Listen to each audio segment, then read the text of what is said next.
ये तभी बोलूंगा। धनुष रखा है, भगवान शंकर धनुष के ऊपर बैठे हुए। धनुष की रक्षा कौन कर रहा है बोलो? महाकाल कर रहा है, भगवान शंकर कर रहे हैं धनुष की रक्षा। और धनुष की रक्षा करने में शिव लगा हो, ईमानदारी से बताओ कोई धनुष को हिला सकता है क्या? विश्वामित्र जी महाराज देख रहे हैं कि भगवान शंकर बैठे हुए और निश्चिंत हैं कि कोई धनुष को हिला ही नहीं सकता है, छू नहीं सकता है, क्योंकि शंकर जी रक्षा कर रहे हैं। राम जी बैठे हैं चुपचाप। जब रावण बाणासुर चले गए, विश्वामित्र जी ने देखा कि अब माहौल थोड़ा सा शांत सा है। अब इस समय राम को इशारा करना चाहिए, क्योंकि जनक जी बेचैन हो रहे थे। अब राम को इशारा करना चाहिए। उसी समय विश्वामित्र जी ने राम जी की ओर देखा तो राम जी ने हाथ जोड़ लिए, कहा उठहू राम। हे राम, अब बैठने की जरूरत नहीं है, अब उठो। उठहू राम, भंजो भव चापा, मेटहु तात जनक परितापा। हे राम, उठो, धनुष को तोड़ो और जनक के संताप को मेटो। उठो, गुरुजी की आज्ञा है, गंभीर हैं, गुरुदेव की आज्ञा है तो खड़े हो गए। अच्छा, जैसे ही खड़े हुए का धनुष के पास जाओ, मेरी आज्ञा है। तो सहजई चले सकल जग स्वामी। अच्छा बोलो, धनुष की ओर जा रहे हैं तो सहज भाव से जा रहे हैं ना, सहजई चले सकल जग स्वामी, सहज भाव से जा रहे हैं। ऐसा नहीं कि कोई अकुलाहट हो, घबराहट हो, छटपटाहट हो ना। बोले सहजई चले सकल जग स्वामी, ओ मनहु मतवर कुंजर गामी। मतवाला हाथी मस्ती में चलता है, क्यों चलता है कि नहीं चलता है? ना इधर देखता है ना उधर देखता है, सीधा चलता है। अच्छा, जब राम जी चले तो ये राजा आपस में सब तलवारें निकालने लगे और कहने लगे सावधान हो जाओ, अगर कहीं धनुष तोड़ा इस राजकुमार ने तो समझ लो युद्ध करना है पहले, इसलिए अपनी अपनी तलवारें निकालो। और आपस में सब एक दूसरे की तरफ देख करके इशारा करने लगे। भगवान राम ने किसी को नहीं देखा, किसी को देखा ही नहीं कि कौन क्या प्रतिक्रिया कर रहा है। सीधे भगवान जा रहे हैं, धनुष को देख रहे हैं। एक बात मैं आपसे पूछ रहा हूं, हाथी जिस गांव में आता है, हाथी गांव वालों को देखता है कि गांव वाले हाथी को देखते हैं? पहले ये बताओ। गांव वाले हाथी को देखते हैं, हाथी गांव वालों को नहीं देखता है। बोलो, देखता है क्या? अच्छा, गांव वाले हाथी को देख करके आरती उतारने लगते हैं। क्यों? गणेश जी आए हैं। लेकिन गांव के जो कुत्ते होते हैं वो पीछे जाके भौंकने लगते हैं। कभी भी देख लेना आप, गांव के कुत्ते पीछे जाके हाथी के भौंकते हैं और गांव वाले आरती उतारते हैं। लेकिन उन कुत्तों को ये पता नहीं है कि जब तुम्हारे घर का मालिक आरती उतार रहा है, तुम्हारे गांव का मुखिया आरती उतार रहा है, जिस गांव में तुम पल रहे हो, रोटी खा रहे हो, तुम्हें इतना ज्ञान नहीं है कि जब मुखिया आरती उतार रहा है तो तुम हाथी के पीछे जाके क्यों भौंक रहे हो? तो कुत्तों से कहा कि मूर्खो, तुम्हें ज्ञान नहीं है। जब तुम्हारे गांव के सम्मानित लोग आरती उतार रहे हैं तो हाथी को तुम क्यों भौंक रहे हो? तो कुत्ते कहते हैं हाथी को नहीं भौंक रहे हैं, फिर इन मालकों से ही कह रहे हैं कि जैसा हम कर रहे हैं वैसा ही तुम करो, तुम अलग से खिचड़ी क्यों पका रहे हो अपनी? देखा आपने? यही दुर्दशा है, यही स्थिति है, बोलो कि नहीं? आज सबसे बड़ी समस्या यही है। ये राजा भौंक रहे हैं आपस में, सब ये सब भौंक रहे हैं, लेकिन हाथी किसी की ओर नहीं देखता है। हाथी तो लक्ष्य को पाना चाहता है, जहां उसे पहुंचना है उस मंजिल को देखता है और वहीं पहुंच जाता है। प्यारे, संकल्प लेके जाता है और मंजिल प्राप्त कर लेता है। भगवान राम ने इन राजाओं की ओर नहीं देखा। जनकपुर के लोग आरती लेकर के आए, भगवान ने उनको भी नहीं देखा, आरती उतारने वालों को, क्योंकि कौन सम्मान कर रहा है कौन अपमान कर रहा है इस पर हाथी विचार नहीं करता है। बोलो, हाथी सम्मान करने वाले अपमान करने वालों पर विचार नहीं करता है, वो तो सीधा जाता है, अपने लक्ष्य को प्राप्त करता है। तो आज भगवान राम किसी को नहीं देख रहे हैं, धनुष के पास पहुंच गए। अब राजाओं ने कहा कि सुनो, रास्ते में रोक लेते तो ज़्यादा अच्छा था, अब तो पहुँच ही गया ये। चलो कोई बात नहीं, हम लोग भी तो पहुँचे थे, लेकिन ये पहुँच गया है तो क्या दिक्कत की बात। लेकिन अंतर क्या है? अंतर यही है कि भगवान जैसे ही पहुँचे और राजा पहुँचे थे तो धनुष बढ़ रहा था, और राम जी पहुँचे तो धनुष छोटा हो गया। ये अंतर है। राम जी जब पहुँचे तो धनुष कैसा हो गया? छोटा हो गया।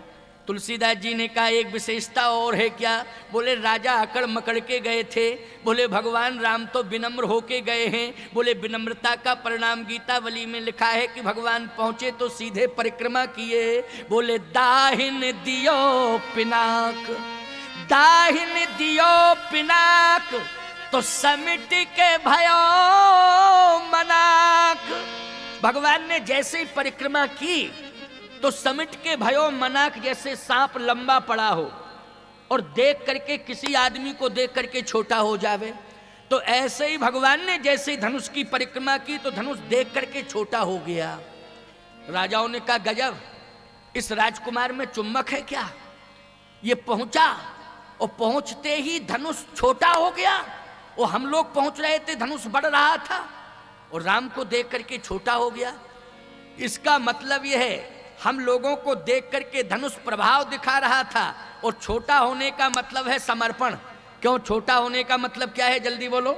समर्पण का, धनुष के जीवन में समर्पण आ गया है। समर्पण का अब समर्पण आ गया है, टूटे ना, भले ही कुछ आ जाए, समर्पण टूटे ना। ध्यान से सुनना, बड़ी अच्छी बात बता रहा हूं। और माताओं ध्यान से सुनना मेरी बात को, अभी 10-15 मिनट शेष हैं, इसके बाद ही जाना 15 मिनट के बाद ही कथा सुन के जाना। और जिनको जल्दी जाना है उन्हें तो भगवान ही नहीं रोक सकता है, कौन रोकेगा? क्यों भाई है? लेकिन कथा सुन करके, और एक बात सुन लो, भगवान की कथा जीवन का कल्याण करने वाली होती है।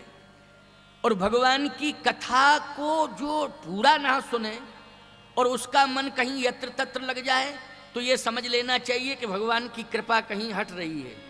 क्या हट रही है? कृपा हट रही है। और एक बात बताएं आपको, जहाँ कथा होती वहाँ हनुमान जी आते हैं, और कथा जहाँ होती हनुमान जी आते हैं। कथा के बाहर मैदान में शनिश्चर आ जाता है, बैठ जाता है। शनि देव, शनि को जानते हो ना? हाँ। तो किसी ने पूछा कि महाराज शनि क्यों आता है? हनुमान जी तो इसलिए आते हैं कि रामचरित्र सुनवे को रसिया, प्रभु चरित्र सुनवे को रसिया। लेकिन शनि तो रामचरित्र सुनने का रसिया नहीं है। प्रभु चरित्र शनि को क्या मतलब है? शनि बोला हम अपने काम से आते हैं। क्या क्यों आते हैं? बोले हनुमान जी इसलिए आते हैं कथा सुनने के लिए कि कथा सुनते हैं, और कथा सुनने के बाद आरती होती तो जितने भक्त होते हैं हनुमान जी आशीर्वाद दे देते हैं। हनुमान जी आशीर्वाद देते, क्योंकि कथा होती है, कथा के बाद आरती में सब खड़े होते तो हनुमान जी आशीर्वाद देते हैं। तो शनि तू क्यों आता है? बोले जो बीच में चले जाते हैं बिना वजह के, बिना किसी काम के। यदि काम से जावे तो हम समझ लेते हैं कि ये व्यक्ति मजबूरी में चला गया है, क्योंकि इसके सामने काम आ गया है, इसलिए इसे जाना पड़ा। तो बोले हम समझते हैं। लेकिन जो बिना ही वजह के चले जाते हैं और सामने हमारे निकलते, क्योंकि हम तो बाहर ही बैठे रहते हैं, बोले हनुमान जी महाराज तो लास्ट वालों को आशीर्वाद देते हैं। लेकिन जो बीच में चले जाते हैं, बिना वजह के चले जाते हैं, शनि कहता हम उसके पीछे पड़ जाते हैं, हम उसके पीछे पड़ जाते हैं। शनि बोला जो बिना वजह के जाते हैं, काम धाम कुछ है नहीं, खाली वैसे ही जा रहे हैं, कोई मतलब, तो हम पीछे पड़ जाते हैं। तो मेरा मतलब यह है कि शनि पीछे ना पड़े किसी के, बड़ा खतरनाक होता है शनि। इसलिए कथा के द्वारा हनुमान जी का आशीर्वाद मिल जाएगा। हनुमान जी का आशीर्वाद मिलेगा तो शनि कुछ नहीं बिगाड़ पाएगा। बोलो, हनुमान जी का आशीर्वाद जिसे मिलेगा शनि कुछ उनका बिगाड़ पाएगा? कुछ नहीं बिगाड़ पाएगा। तो इसलिए हनुमान जी का आशीर्वाद सब प्राप्त करें, क्योंकि लास्ट में हनुमान जी, ये कन्फर्म है, शास्त्र का प्रमाण है कि हनुमान जी लास्ट में आशीर्वाद देते हैं। स्वयं रहते हैं और आशीर्वाद देके फिर कहते हैं जाओ अपने अपने घर जाओ, आनंद करो, मेरा आशीर्वाद है। तो इसलिए हनुमान जी का आशीर्वाद सबको मिले। तो आओ ध्यान से सुनो, बड़ी अच्छी बात सुना रहे हैं। अभी तो लोग आते ही जा रहे हैं, देखो, देखिए आप। क्यों? क्योंकि शादी विवाह का समय था, लोगों ने अपना शादी विवाह का कार्य किया, कार्ड पूरे किए, और याद है कि कथा होनी है, कथा चल रही है, और कल का टाइम थोड़ा घोषणा के अनुसार फिर चेंज किया गया था बाद में, इसलिए कि ये कथा 11 बजे तक कर दी जाए। क्यों भाई 11 बजे तक? इसलिए कि लोग 8 बजे के पहले आते नहीं हैं, इसलिए 8 से लेके 11 तक कथा। तो ये हमें भी समय अच्छा लगा, ये समय हमको भी अच्छा लगा कि 8 से 11 बहुत अच्छा समय। 7 बजे ये सब आ जाते हैं संगीतकार, अपना हनुमान चालीसा है और अपना थोड़ा बहुत अपने गीत वगैरह हैं, कुछ अपना भजन वगैरह सुनाते हैं। इसके बाद मैं आ जाता हूँ, ठीक 8 बजे मैं आ ही जाता हूँ, 8 से 11 बजे तक। तो ये समय ठीक लगा। कुछ 6 बजे से लेकर 10 बजे तक का समय जल्दी का था, इसलिए परिवर्तन किया गया। तो अब कोई दिक्कत वाली बात नहीं है, अब ये समय निश्चित रहेगा। और लोगों को पता है, तभी तो अभी चले आ रहे हैं लोग कि अभी तो कथा चल रही होगी, है ना, क्योंकि 11 बजे तक का समय निश्चित था, इसलिए कथा चल रही है। तो बहुत अच्छी बात है, स्वागत है आने वालों का। और निश्चित रूप से लोगों के मन में ये इच्छा है आने की, लेकिन क्या करें, शादियां इतनी ज़्यादा हैं कि लोग उन शादियों में नहीं जाते हैं तो व्यवहार गड़बड़ होता है। क्यों भाई, होता है कि नहीं? तो व्यवहार का भी तो निर्वाह करना पड़ेगा भैया। हमें भी तो बेटा बेटियों की शादी करना, लोग सोचते हैं जो जब हम इनके यहाँ जाएंगे तो ये हमारे यहाँ आएंगे, जब हम इनके यहाँ नहीं जाएंगे तो हमारे यहाँ कौन आएगा। इसलिए ये लोक पक्ष का भी निर्वाह करना होता है। और ये मुहूर्त शादियों के कुछ निश्चित ही हुआ करते हैं, इसलिए उनमें ही विवाह हुआ करते हैं, उनका भी पालन होना चाहिए। लेकिन आप लोग भाग्यवान हैं कि जो लोग समय निकाल करके बैठे हैं और जो लोग शादियों का कार्ड पूरा करके, निमंत्रण पूरा करके आ रहे हैं, वो भी भाग्यवान हैं, वो भी साधुवाद के पात्र हैं, आशीर्वाद के पात्र हैं। तो आइए सुनिए, अंतिम बात है, दाहिन दियो पिनाक तो समिट के भयो मनाक। एकदम छोटा हो गया। राजाओं ने कहा कि ये तो धनुष छोटा हो गया, हम लोगों को देख के बढ़ रहा था, लेकिन ये धनुष तो छोटा हो गया। भगवान ने कहा धनुष घबराओ नहीं, मेरा धर्म ये है कि मैं जोड़ता हूं तोड़ता नहीं। ये मेरा धर्म है, ये मेरा कर्तव्य भी है कि मैं जोड़ता हूं तोड़ता नहीं हूं। लेकिन आज मैं तोड़ने के लिए आया हूं, क्योंकि गुरुदेव ने आदेश दिया है और गुरु की अवज्ञा मैं कर नहीं सकता हूं, गुरु की आज्ञा का पालन ही करता हूं। इसलिए गुरुदेव की आज्ञा है, इसलिए आज मुझे पालन करना पड़ रहा, लेकिन एक वचन दे रहा हूं। अब देखो, जनकपुरवासी भी सुन रहे हैं, राजा भी सुन रहे हैं, सब महाराज जनक भी सुन रहे हैं, और धनुष से भगवान कह रहे हैं कि धनुष घबराइए नहीं, मैं तोड़ूंगा, इसलिए कि गुरु की आज्ञा है। वैसे तो मेरा काम है जोड़ने का, लेकिन घबराना नहीं। मैं तोड़ने के बाद तुम्हें उस स्थान पर भेज दूंगा जहां पर मैं स्वयं रहता हूं, उसका नाम है बैकुंठ। अभी तुम मिथिला में रहे, लेकिन अब तुम बैकुंठ में रहोगे। क्यों भैया, कोई मिथिला में रहे, अयोध्या में रहे और बैकुंठ में रहे तो कहीं कोई प्रमोशन में कमी हो जाएगी क्या? बोलो भाई, डिमोशन माना जाएगा प्रमोशन? बैकुंठ भगवान कहते हैं हम अपना बैकुंठ दे देंगे ना तुम्हें, वहीं आराम से रहना। अभी मिथिला में रहे हो, लेकिन जनक की समस्या का समाधान तो हो जाएगा। अगर तुम यहीं अड़े रहे, यहीं डटे रहे, तो जनक की समस्या बनी रहेगी, इसलिए समाधान भी हो जाएगा। और याद रखना, तुम्हें भी एक ऐसा स्थान मिल जाएगा जहां पर बड़े बड़े योगेंद्र मुनेंद्र अमलात्मा विमलात्मा अनंत वर्षों तक तपस्या करते हैं, तब उन्हें प्राप्त होता है।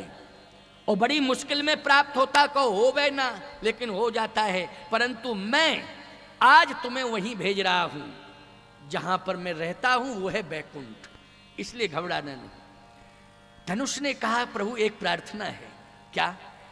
मेरी प्रार्थना यह है कि बैकुंठ की महिमा आपसे है। भगवान बोले हाँ, ये बात तो सही है। बोले जब आप धरती पर उतर के आ गए तो हम बैकुंठ जाके क्या करेंगे? क्यों भाई? मैं एक बात कहता हूं, जब राम जी अयोध्या छोड़ के चले गए तो अयोध्या की महिमा रही?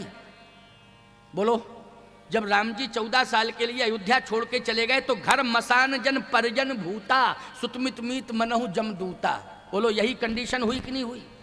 जब राम जी अयोध्या में रहे तो अयोध्या की महिमा बढ़ी, और अयोध्या छोड़ के गए तो अयोध्या की महिमा घट गई। बोलो, घट गई कि नहीं घट गई? घर मसान जन परिजन भूता। तो धनुष कहता है कि बैकुंठ छोड़ के आप आ गए धरती पर मिथिला में, तो बैकुंठ की महिमा क्या रही? आपसे महिमा है बैकुंठ की, जिसमें आप ही नहीं है, उस बैकुंठ में जाके हम क्या करेंगे? लक्ष्मण जी ने कहा भैया पूछा पाछी नहीं करना चाहिए था, तोड़ा ताड़ी करनी चाहिए थी, सीधी सी बात। वो आप पूछने पाछने के चक्कर में पड़ गए, इसलिए अब उसने उलझा दिया। देखो कहता है बैकुंठ जाके क्या करेंगे। भगवान ने कहा सुनो तो मेरी बात तो सुनो, बैकुंठ में मैं रहता हूं, लेकिन ऐसा नहीं है अपनी लीला पूरी करके तो जाऊंगा ही, परंतु मैं उस स्थान पर तुझे बिठा दूंगा जो स्थान मेरा खाली पड़ा है बैकुंठ में, उसी स्थान पर तुम बैठोगे। और इससे बड़ी उपलब्धि क्या हो सकती है बोलो। अभी खाली है ना, मैं यहाँ हूँ, अब खाली है, तू पहुँचेगा तुझे वहीं पर जगह मिलेगी, वहीं रहेगा तू जहाँ पर मैं बैठता हूँ बैकुंठ में। धनुष ने कहा प्रभु बैकुंठ में रह करके मुझे मिलेगा क्या। भगवान ने कहा मुक्ति। क्या मिलेगी? मुक्ति। कहा सरकार आप आ गए हो, लेकिन बैकुंठ में उस स्थान पर भेजो जहां मुक्ति रहती हो। भगवान ने कहा तो झूठ नहीं बोलता हूं, मुक्ति तो हमारे पैरों में रहती, चरण में, चरण में मुक्ति रहती। तो धनुष बोला कि चरण में जब मुक्ति रहती तो आप चले आए और मुक्ति साथ में लेके चले आए, तो अब बैकुंठ में कुछ नहीं बचा है। इसलिए अब मेरी एक प्रार्थना है क्या कि आप मुझे मिथिला में ही रखना और मैं मिथिला में ही रहूं। तो भगवान ने कहा मिथिला में रहोगे तो मैं तो तोड़ूंगा, तुम्हें गुरुजी की आज्ञा है, इसका मतलब तुम टूटना नहीं चाहते हो। धनुष बोला मैं टूटना चाहता हूं और अपने दुर्भाग्य को सौभाग्य में बदलना चाहता हूं। कहा दुर्भाग्य क्या था? कहा दुर्भाग्य तो ये था कि मैं जड़ बना बैठा था यहाँ। क्या बना बैठा था? जड़ बना बैठा था। और सबसे बड़ा दुर्भाग्य ये हुआ कि राजा जनक ने समस्या मान लिया था मुझे। क्या मान लिया था? ये धनुष क्या है? समस्या है। लेकिन प्रभु अगर आप ना आते मेरे पास तो मैं समस्या ही बना रहता, और जो जिंदगी में समस्या बन जाता है याद रखना उसकी कोई महिमा नहीं होती है, उसका कोई महत्व नहीं होता है। तो आप समाधान करने के लिए आए हैं, मतलब आप मेरी महिमा बढ़ाने के लिए आए हैं, आप मेरे दुर्भाग्य को सौभाग्य में बदलने के लिए आए हैं। लेकिन मेरी एक इच्छा है और मेरी प्रार्थना है, क्या? मेरी यही प्रार्थना है कि आप तोड़ना, लेकिन सरकार इतनी कृपा करना कि मुझे दो की जरूरत है। क्या? भक्ति और मुक्ति। बिना भक्ति के मुक्ति की जरूरत नहीं है। तो आपके चरणों में मुक्ति रहती है और किशोरी जी के चरणों में भक्ति रहती है। इसलिए दो भाग कर देना आप, तो एक भाग आप अपने चरण में डाल देना, दूसरा भाग श्री किशोरी जी के चरण में डाल देना। इसलिए जानकी जी के चरण में और प्रभु राम आपके चरण में जब मैं पड़ा रहूंगा तो मेरा जीवन धन्य धन्य हो जाएगा, मैं कृतकृत हो जाऊंगा। इतनी कृपा करना। भगवान ने कहा सुनो ये विवाह का अवसर है और मैं दूल्हा बन के आया हूं। अच्छा एक बात बताओ, विवाह मंडप के पास में दूल्हा हाथ से कोई चीज फेंके पत्नी की ओर, क्यों? संदेश अच्छा जाएगा? जल्दी बोलो। है कोई वस्तु, कोई भी वस्तु, मैं कहता हूं ये तो धनुष की बात है, कोई भी वस्तु जो है पत्नी की तरफ फेंके और सारी दुनिया देखे, बोलो अच्छा संदेश जाएगा? भगवान बोले एक बात सुन लो, राम है वही सीता है, जो सीता है वही राम है। गिरा रथ जल बीच सम कहियत भिन्न न भिन्न, बंदो सीता राम पद जिन्हें परम प्रिय खिन्न। राम अलग नहीं है, सीता अलग नहीं है, जो सीता है वही राम है, जो राम है वही सीता है। इसलिए मेरे शरीर में सीता राम दोनों ही बसते हैं। इसलिए मैं तोड़ूंगा, लेकिन इतना वचन देता हूं कि जहां मेरे चरण होंगे वहीं मैं तुम्हें छोड़ दूंगा, और जहां छोड़ूंगा वहां तुम्हें सीता राम दोनों की कृपा प्राप्त हो जाएगी। ये मैं वचन देता हूं, सीता राम दोनों की कृपा प्राप्त होगी, केवल राम की ही नहीं सीता की भी कृपा प्राप्त होगी। धनुष ने कहा सरकार मुझे स्वीकार है, आप कृपा करके बस तोड़ दीजिए, विलंब नहीं। भगवान ने कहा तोड़ रहा हूं, थोड़ा हमको माहौल बनाना है, विचार करना है। देखा कि राजा लोग तलवार लिए खड़े हैं, सबने अपनी अपनी तलवारें निकाल ली हैं, युद्ध करने के मूड में हैं। भगवान राम ने कहा कि अगर धनुष को हम अपने हाथ में लेंगे और तोड़ ना पाए और पहले ही से ये इन्होंने मारधाड़ शुरू कर दी कहीं, तो समस्या खड़ी हो जाएगी। लक्ष्मण जी ने कहा भैया आप चिंता मत करो, अगर कहीं इन राजाओं ने बार प्रहार किया ना आपके ऊपर तो अकेले पर्याप्त हम ही बहुत हैं, चिंता करने। भगवान ने कहा तुम भी मत करना ऐसा लक्ष्मण, क्योंकि हम दूल्हा हो तुम भी दूल्हा। दूल्हा कभी मारकाट नहीं करता है ससुराल में जाके विवाह में, बोलो भाई। दूल्हा मानी भगवान का स्वरूप होता है। इसलिए लक्ष्मण तुम्हें चिंता करने की जरूरत नहीं। लक्ष्मण जी ने कहा अगर इन्होंने आक्रमण किया तो हम बर्दाश्त थोड़ी करेंगे। भगवान बोले तुम्हें चिंता नहीं करना है, ये जो विवाह होता है ये मंगल परिणय होता है, इस विवाह को जो है भगवान पर छोड़ देना चाहिए, भगवान पर छोड़ना चाहिए। तो कहा भगवान तो आप ही हैं, आप ऐसा बोल रहे। भगवान ने कहा मैं भगवान तो हूं, लेकिन मेरा भी कोई भगवान है, मेरा भी कोई भगवान है। मैं दुनिया वालों का भगवान हूं, लेकिन भगवान का भी कोई भगवान होता है, मैं भी किसी को भगवान मानता हूं। इसलिए लक्ष्मण तुम्हें कुछ नहीं करना है। भगवान राम ने जैसे ही हाथ बढ़ाया धनुष अपने आप आ गया। बोले लेत चढ़ावत खेचत गाढ़े, लेत चढ़ावत खेचत गाढ़े, ओ काहू न लखा देख सब ठाड़े, ओ तही छन राम मद धन तोरा, ओ भरे भुवन धुनि घोर कठोरा। भगवान ने उसी समय प्रभु दो चाप खंड मही डारे, एक भाग इधर एक भाग इधर, अपने दोनों चरणों के पास धनुष को डाल दिया। अच्छा जैसे ही धनुष को तोड़ा और तोड़ करके नीचे डाला तो राजाओं ने कहा आक्रमण आक्रमण।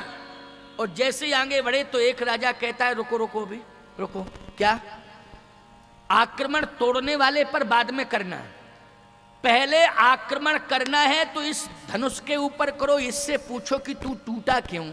और टूटना था तो 10,000 से टूट जाता, लेकिन एक छोटे से राजकुमार से 15 वर्ष की अवस्था वाला राजकुमार उससे टूट गया, तुझे अपना इज्जत भी दिखाई नहीं दिया। और हम 10,000 से टूटता तो पूरे संसार में नाम होता, इतना बलवान था, एक दो से नहीं टूटा, 10,000 ने मिलके तोड़ा, इससे बात करो। और राजा सब धनुष से जब सामने पहुंचे तो कहते हैं धनुष से धनुष टूटना था तो 10,000 मिलके तोड़ रहे थे, तो 10,000 से क्यों नहीं टूटा, अकेले 15 साल के राजकुमार से क्यों टूट गया। धनुष भगवान का हाथ जिसमें लग जाए वो जड़ से चैतन्य हो जाता है, जो चेतन का जड़ करे और जड़े करे चैतन्य। बोलो चैतन्यता आ जाती कि नहीं आ जाती। अच्छा भगवान का हाथ या भगवान की वाणी किसी को भी सुनाई दे जाए तो मृतक जियावन गिरा सुहाई, मुर्दे को में प्राण फूंकने वाली भगवान की वाणी है, मुर्दे को जीवंत देने वाले भगवान का वरद हस्त है। इसलिए भगवान का वरद हस्त जिसको मिल गया, ईमानदारी के साथ बताओ उसमें कितनी बड़ी चैतन्यता ना आ गई हो। इसलिए चैतन्यता आई तो आप ध्यान से सुनना। जैसे ही भगवान श्री राम ने तोड़ दिया धनुष को, राजाओं ने कहा धनुष क्यों टूटा, धनुष हमारी तरफ देखो, हमारी तरफ देखो, जिधर हम देख रहे हैं कह रहे हैं कथा, और हमारी तरफ देखो, है ना। संत का दर्शन करोगे तो संत दर्श जिम पातक तरई, है नहीं। साधु का दर्शन करोगे तो पाप होंगे वो टरेंगे, इधर उधर देखोगे तो पाप टरेंगे कि बढ़ेंगे, बोलो जल्दी। हाँ तो जब तुम्हें बहुत अच्छा इंतजाम मिल गया है तो थोड़ा मन को एकाग्र करो। भगवान ने कहा कि मैंने तो अपना कार्य पूरा कर दिया, लेकिन ये राजाओं ने उपद्रव खड़ा किया, तो उर प्रेरक रघुवंश विभूषण भगवान ने ऐसी मति की। एक तीसरा राजा बोल पड़ा, बोला सुनो सुनो, धनुष से ठीक से बात करो तब बोलेगा तुमसे। कहे हम पूछी तो